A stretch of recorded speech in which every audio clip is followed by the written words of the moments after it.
你以為只係補辦一場婚禮咩？嗱，最近咧成日都查到何猷君同奚夢瑤佢哋喺法國聖米歇爾山補辦婚禮嘅新聞喎。咁大部分嘅朋友都認為7年之後先補辦，仲要全程對外保密，冇媒體入場，冇直播，淨係請咗200幾位親友，肯定就係想純粹低調咁做咗個儀式啦。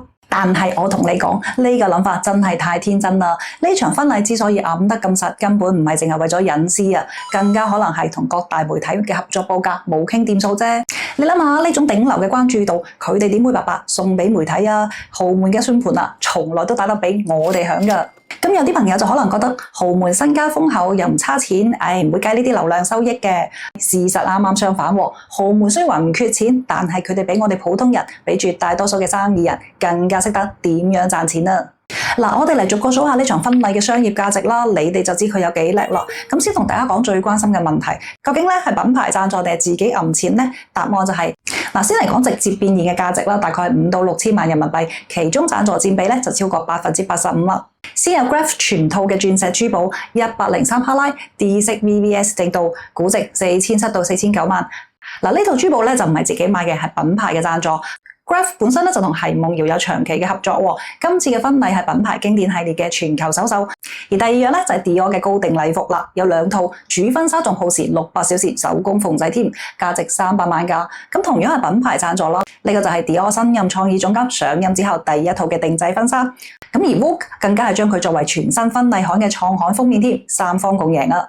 而第三樣咧就係百達翡麗嘅腕錶何猷君佩戴嗰隻啦，239萬。嗱，呢塊錶有傳咧就係家族收藏，亦都有講係品牌借展。就算係自購啊，對何家嚟講都係資產配置。有錢人叫呢啲做投資，唔係消費。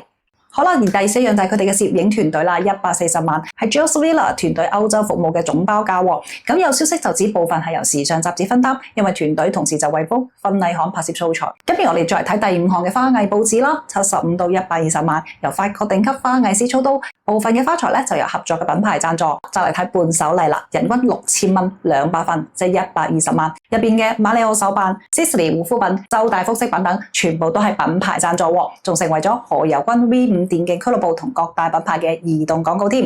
咁嚟到場地費用啦，聖米歇爾山包場費大概係6.6到9.3萬人民幣，呢筆咧應該係自己揞噶啦，但係比起其他嘅支出，簡直係小巫見大巫啦。所以真實嘅情況係，核心奢侈品同大部分服務都係品牌買單，自己咧就出咗少量嘅基礎開支，呢種該花花該省省嘅證明，先至係豪門本色啊！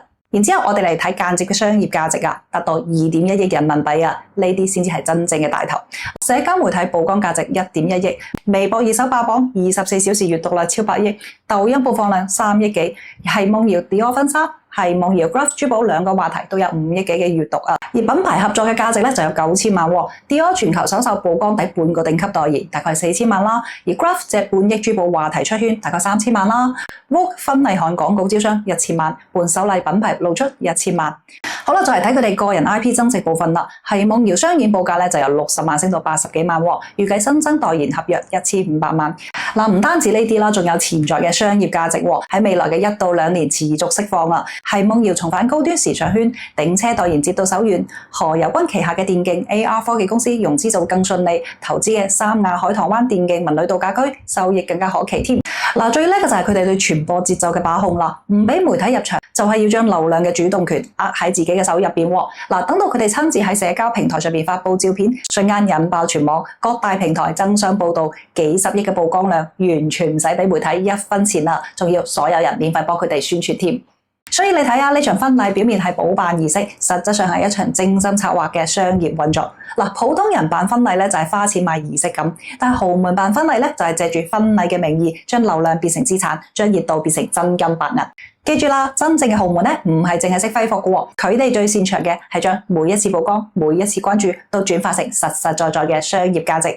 有錢更加識得賺錢，呢個先至係佢哋嘅核心競爭力啊！